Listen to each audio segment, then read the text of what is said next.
برکت بھی دے دے اور اسلام کے رستے کی ہدایت بھی دے دے۔ حضرت ابو معذورہ کہتے ہیں سر پہ ہاتھ اور ادھر دعا، بس میرا کام بن گیا۔ فرماتے 15 سال کی عمر میں نے کسی سے مشورہ بھی نہیں کیا، میں نے کہا اشہد ان لا الہ الا اللہ واشہد ان محمدن عبدہ ورسولہ۔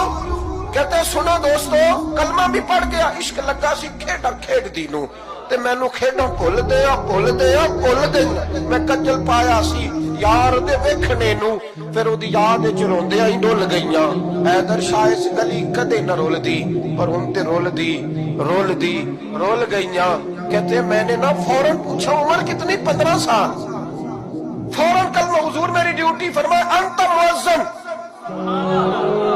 انت مؤذن، تو مؤذن ہے۔ حضور کہا؟ فرمایا فی المکہ۔